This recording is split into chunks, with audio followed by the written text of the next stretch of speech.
Os bens que facilmente se ganham, esses diminuem, mas o que ajunta à força do trabalho terá aumento. Os bens que facilmente se ganham, esses diminuem, mas o que ajunta à força do trabalho terá aumento. Então, alguns princípios básicos, irmãos, sobre investimento que podem nos ajudar, não é, a melhor tomar algumas decisões à luz do que a Escritura nos ensina. Então, o sábio, ele acumula pouco a pouco, não é? Ele acumula passo a passo. Ele não é aquele que pensa simplesmente no único ato, ficar milionário. Não é. Esse não é o pensamento do sábio. Ele acumula riqueza gradualmente. Primeiro, o que é que ele vai fazer? Ele vai ganhar o seu salário, trabalhando duro e trabalhando como? Quais são as duas características do trabalho que Provérbios nos ensina? Trabalho duro e trabalho inteligente. O que significa o trabalho inteligente? É lembrar que você precisa tornar o seu serviço mais rentável. Eu preciso me preparar mais naquilo que eu faço. Então, se eu faço um trabalho, como eu já citei aqui os exemplos, não é? Por que a mesma profissão, duas pessoas cobram valores bem diferentes? Porque um tem um nome, um preparo, fez uma caminhada, e o outro está começando. Então, normalmente, não é porque é o mesmo serviço, mas porque o outro tem mais, o seu trabalho é mais especializado do que o anterior, do que o outro, ok? Finalmente, irmãos, eu preciso aprender tendo consciência disso, a investir prudentemente, com esperanças de preservar o meu capital e gradualmente crescer nos ativos, né? Naquilo que eu possuo. Então, a segunda coisa que eu queria frisar aqui nesse texto, diante daquilo que temos ouvido, eu preciso compreender que altos retornos só pode vir com altos riscos. Altos retornos só podem vir com alto risco. Esse é o caminho normal, né? Então, você vai pegar o seu dinheiro e colocar na poupança, biblicamente falando, e até citado assim nos evangelhos, né? Deveria colocar no banco, pelo menos. Os outros fizeram crescer o seu recurso, esse pelo menos colocou no banco. Se você colocar o seu dinheiro no banco, você não vai ter risco normalmente. Só na época do Collor, né? Que até o dinheiro da poupança foi embora, mas ninguém está seguro 100%. O risco é menor, mas existem dificuldades também, né? É claro que se você guarda o seu dinheiro numa poupança, o risco de você ter problemas é muito menor, não é verdade? Mas o retorno também é muito menor. Só se você está vivendo numa realidade, por exemplo, como nós estávamos vivendo recentemente, acho que ainda estamos, né? A Selic, ela foi praticamente de zero, se eu posso estar exagerando, a 13 alguma coisa hoje. Então você imagina, irmãos, uma pessoa que comprou um apartamento financiado pelo governo na Selic, e aí o juro não tinha nada que se comparasse, era zero. De repente, a Selic começa. Um negócio que era zero agora está pagando mais do que você podia imaginar. Nesses contextos, muitas vezes, guardar o dinheiro na poupança é mais seguro, menos risco, do que você tentar investir num lugar muito inseguro. Mas no contexto de normalidade, onde você tem ali o equilíbrio na Selic, manter o dinheiro na poupança é o dinheiro, você tem pouco risco nisso, né? Mas, como eu falei, consequentemente, você também terá pouco ganho. Normalmente é assim que funciona. Então, quanto mais recurso, quanto mais retorno você deseja, rápido, mais risco você vai ter no seu negócio. Ninguém vai ter retorno alto, não é, se não for com risco alto. É assim que funciona a regra normalmente. Terceira coisa importante, esteja consciente de que você entende, irmãos, naquilo que você está investindo. É igual mais ou menos como negócio, você vai fazer negócio, como é que funciona? Aí a pessoa, não, eu quero abrir uma empresa. Que empresa? Não, eu quero pegar aí uma franquia. Do quê? A pessoa não sabe nem o que ela quer. Ela não tem... A melhor coisa que ela tem que fazer, sabe o que é? É naquilo que ela tem alguma aptidão, entrar nesse mercado. Ela tem muito mais chance de ter sucesso do que ela imaginar alguma coisa que ela não sabe o que significa, como trabalha, como funciona, e imagina ganhar dinheiro com isso. Isso não funciona. Na minha ignorância, não é, que ainda tenho muitas, certamente, mas lá atrás, eu lembro, já contei isso aqui para vocês, quando eu fiz uma economia no determinado tempo da minha vida, e aí eu ia viajar, ia passar um tempo fora, aí eu disse, eu vou tentar ver se eu compro uma casa pequena e vou alugar para ter uma renda. Vai ter uma renda para mim. Aí, um dono de uma construtora lá em Teresina, amigo pessoal nosso, eu fui conversar com ele sobre isso, ele me desaconselhou totalmente. Ele disse, pastor, não faz isso não, isso é loucura. Você sabe quem ganha dinheiro? Sabe quem ganha dinheiro com aluguel? É imobiliária. O senhor vai comprar uma casa para alugar, o senhor vai perder dinheiro. Porque quando o senhor for vender, o senhor vai vender, sabe quando? Quando o senhor estiver necessitando. E aí qualquer valor que deve, o senhor vai pegar, porque o senhor precisa de dinheiro. Sabe a melhor coisa que o senhor faz? É colocar a coisa em baixo risco, economiza e ter liquidez. Na hora que o senhor precisar, o senhor tem como tirar o dinheiro. Santo conselho, e eu me desviei daquele mal, achando que se eu alugasse uma casa, eu ia ter um recurso, e o prejuízo de reformar, de mexer, quando mudasse inquilino, você não sabe o que é isso na sua vida. Se você não sabe, não se meta nisso também, né? Para o seu próprio bem. Provérbios 18, verso 15. Abre lá a Bíblia comigo, por favor. Provérbios 18, 15.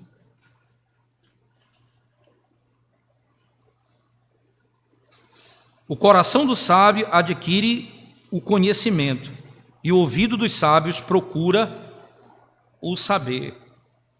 Você sabe que a única maneira que você tem de reduzir risco de investimento, irmãos, é você conhecer o que você está fazendo e no que você está investindo.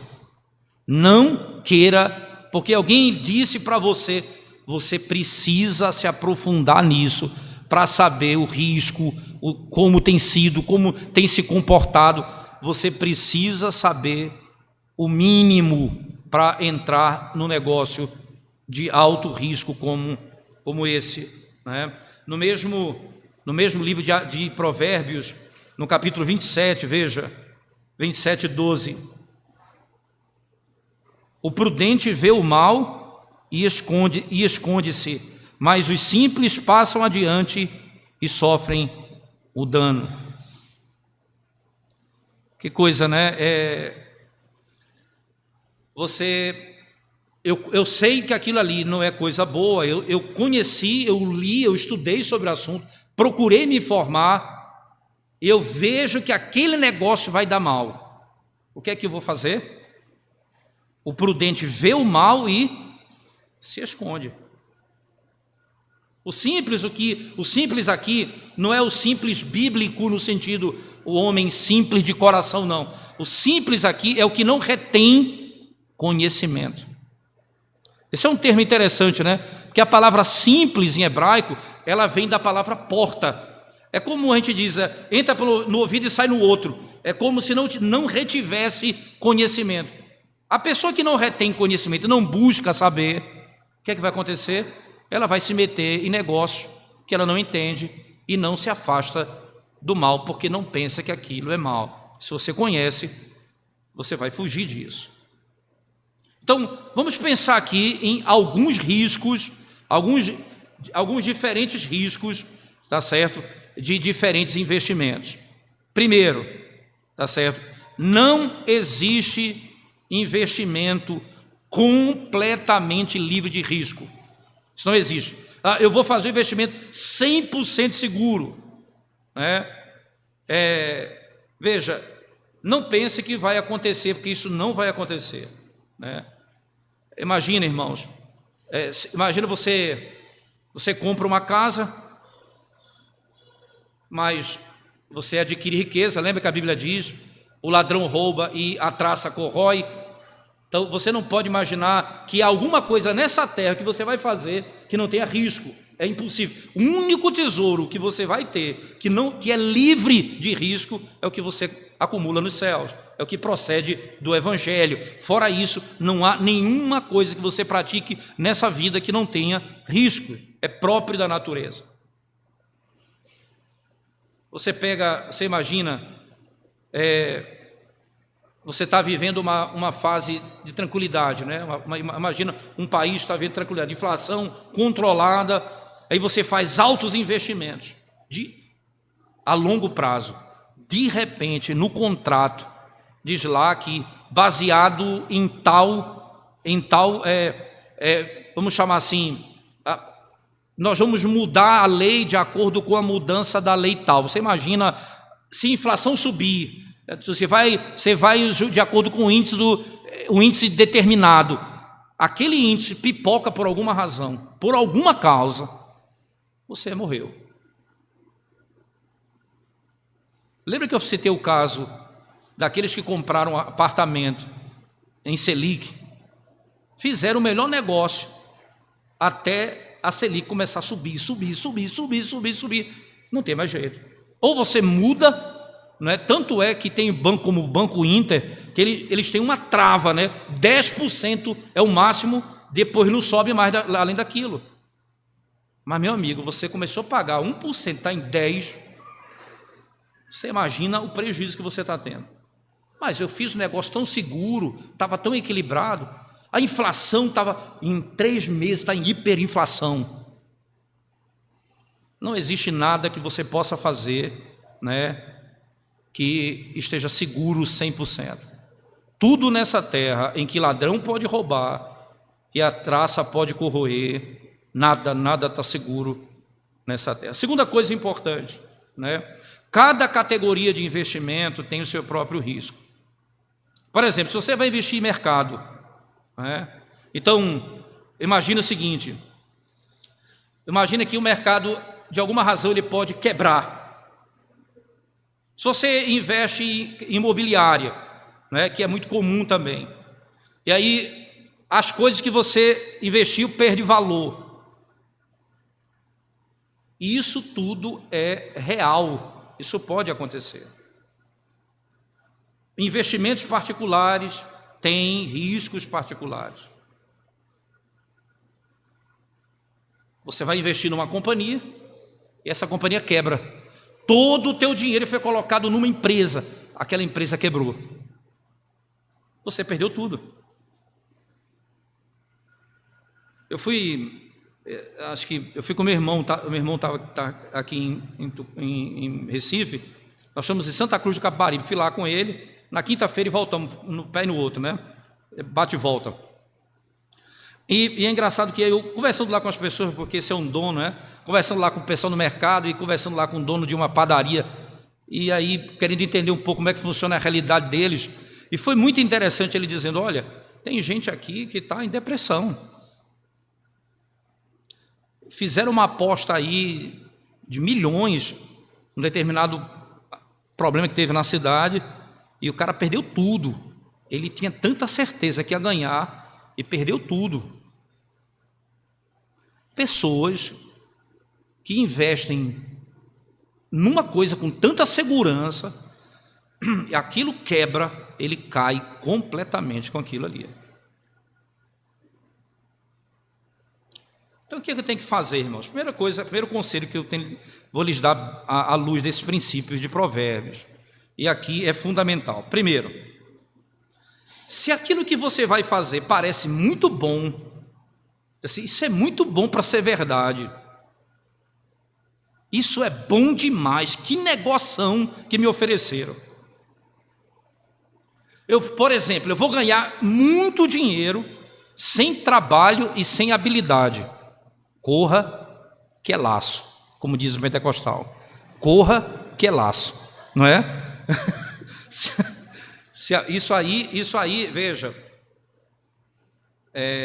esse é o princípio. Veja o oferecimento, né? Você vai ganhar muito dinheiro sem trabalho e você não tem que ter habilidade nenhuma.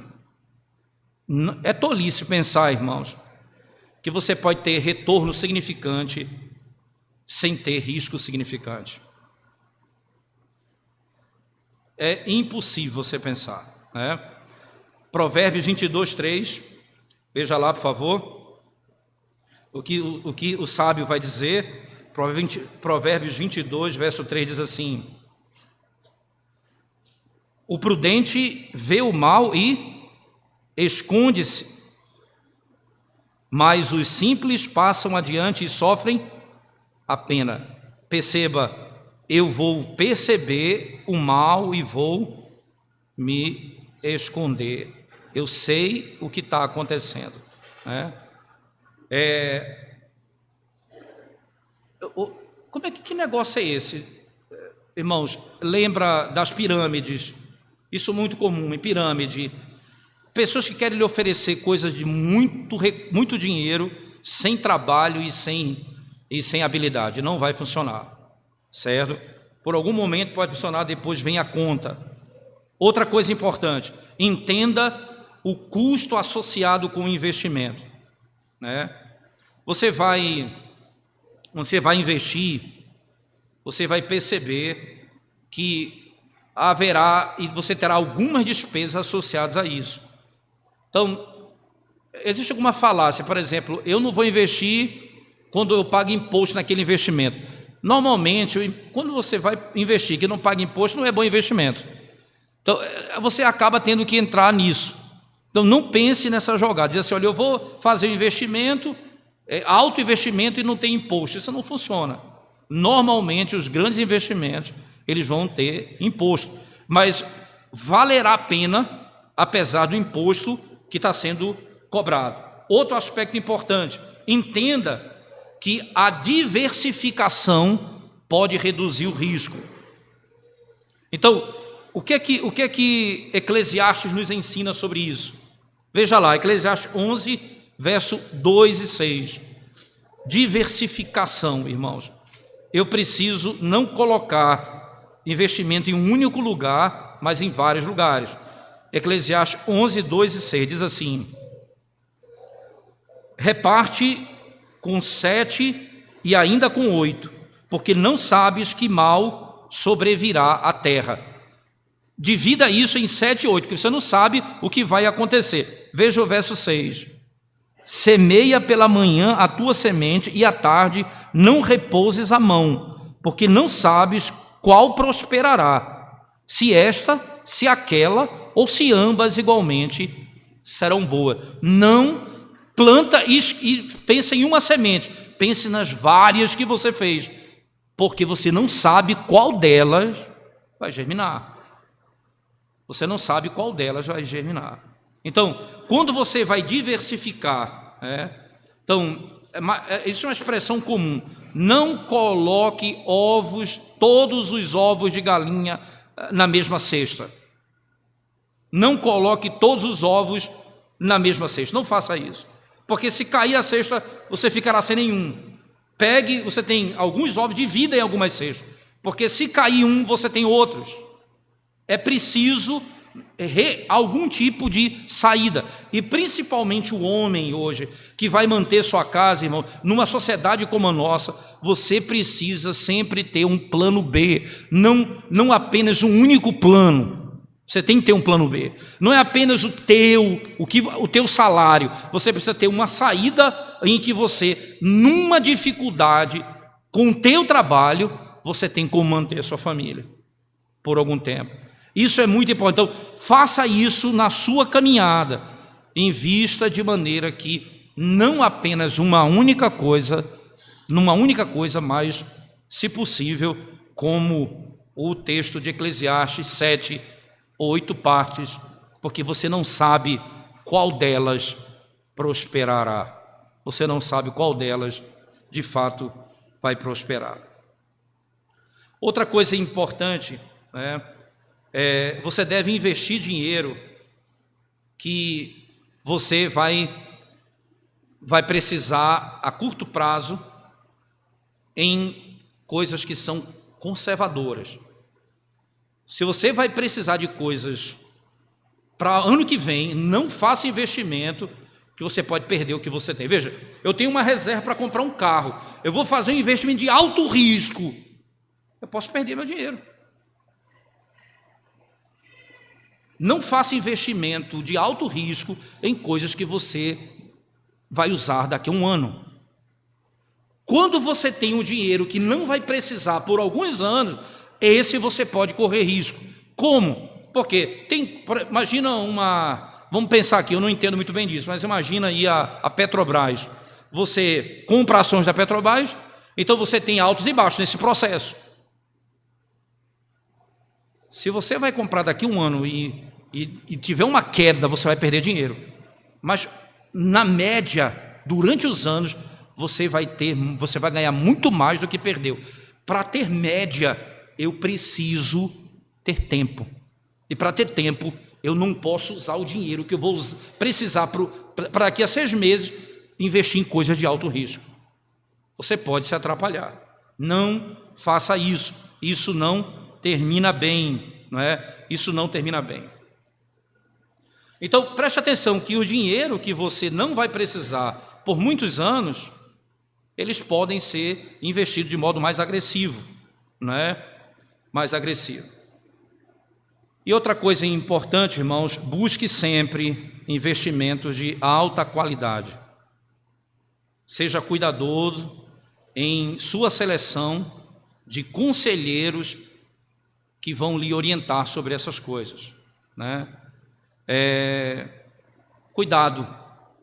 Eu diria que o melhor conselheiro é o cara que vive disso e necessariamente não ganha disso, não vive financeiramente. É a pessoa que ganha dinheiro, mas necessariamente não trabalha com isso. Eu já vi muito rolo.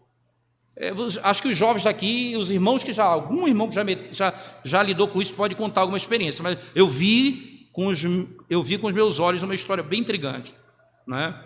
Apareceu um cidadão, amigo de uma pessoa muito próxima, dizendo: o cara, se você entregar tantos R$1.000 para ele no investimento, ele garante tantos % para você mensal. Que negócio estranho. Que negócio que é maravilhoso demais. Aí ficou aquela dúvida, né?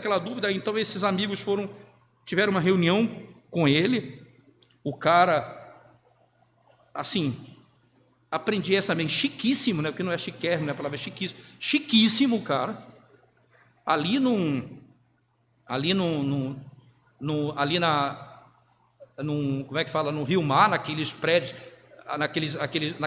do lado ali do Rio Mar, uma sala de luxo. O cara levou essas pessoas para almoçar num restaurante de luxo, pagou a conta de todos eles. Aí, vamos ler o contrato. Pega o contrato, não sei o que, não vou fazer. Eu preciso do contrato. Aí deram um contrato. Aí entregaram para um advogado. E o cara leu o contrato e disse: aqui é rolo. Aqui, se tiver prejuízo, só quem se quebra é você. Ele está livre do prejuízo.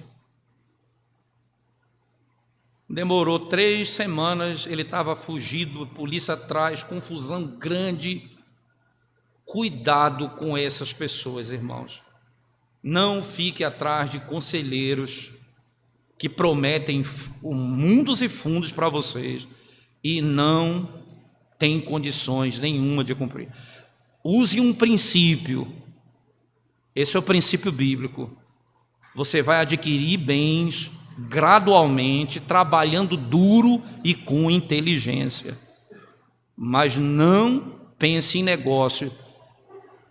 Não é faraônico, da noite para o dia. Gente que lhe promete ganhos que não são reais, essas pessoas tendem a destruir você, né? Eles tendem a destruir você. Provérbios 15, 22, o sábio Salomão nos exorta dizendo: o homem onde não há conselho, fracassam os projetos, mas com os muitos conselheiros há bom êxito. Com os muitos conselheiros há bom êxito. Se você ouvir alguém que entende muito, procura amigos que gostam, que você saiba que entende do assunto, peça orientação, mas não se deixem levar por propostas mirabolantes, de ganho mirabolante, que isso não tem padrão na Escritura Sagrada. Por que a gente fala tudo isso, irmãos? Por que isso é tão importante? Eu repito e reafirmo isso a vocês. A maioria, não vou falar a maioria, mas uma boa parte dos problemas no casamento tem a ver com uma vida financeira desregrada, decisões mal erradas, não é? Decisões que colocaram em risco a família, gastos desnecessários, muitos problemas no casamento. Se você no casamento organiza a sua vida, você que é jovem, planeja casar, organiza a sua vida, você vai diminuir você vai ter um problema a menos. Claro que você vai ter problema nessa área, é óbvio, mas você vai lidar com isso de maneira mais prudente. E você vai trazer para o seu casamento um princípio. A nossa segurança última, irmãos, está nos céus. O nosso tesouro está nos céus. E como nós temos convicção disso, de que a nossa segurança está nos céus e pertence ao Senhor, nós somos chamados aqui na terra a sermos bons administradores dos recursos terrenos que Deus nos confiou. Aquilo que Deus nos entregou, nós precisamos usar de maneira sábia. O que Deus entregou nas suas mãos, você precisa usar de modo sábio. Exatamente isso, né? Porque Lucas 16:10, por favor, o Evangelho de Lucas diz assim, Lucas 16, verso 10: quem é fiel no pouco, também é fiel no muito, e quem é injusto no pouco, também é injusto no muito. Desde a menor quantidade de recurso, a maior quantidade de recurso, o que Deus colocar na tua mão, você precisa ser fiel no que Ele lhe deu. Você precisa ser fiel naquilo que Deus te entregou, né? É o que a Escritura, com tanta sabedoria, nos exorta a fazer. É claro, irmãos, que nos níveis financeiros de cada um, o mais rico, o mais pobre, não importa, esse não é um ensinamento para rico e não para pobre.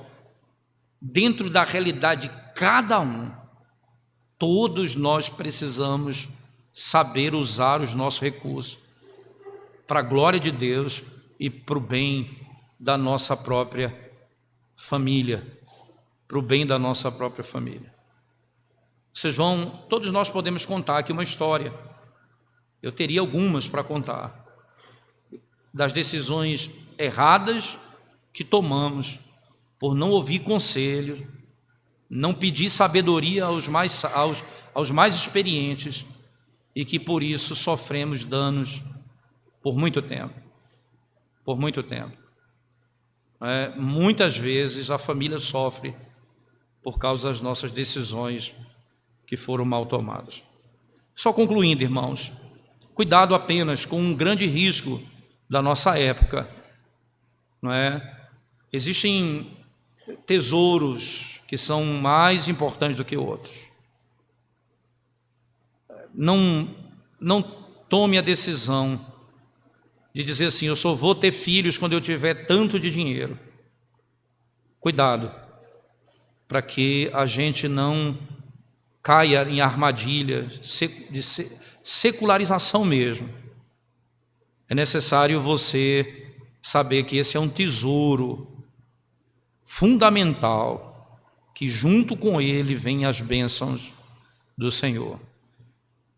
Apenas faça duas coisas: trabalhe duro e trabalhe com inteligência, e Deus vai de fato nos abençoar. Essa é a certeza que nós devemos ter e colocar nossa esperança no Senhor. Quanto ao mais, irmãos, vocês devem manter a prudência no uso dos seus recursos, protegendo a sua família, sendo fiéis na contribuição da igreja e sendo cidadãos que de fato não são um peso para a sociedade, mas pelo contrário, abençoam a sociedade em que vivemos. Sem dúvida, esse é o projeto que Deus estabeleceu para nós. Alguma pergunta, irmãos? Alguma dúvida? Nós temos 5 minutos para meio-dia. Se há alguma pergunta, nós temos 5 minutinhos aí para... Diga.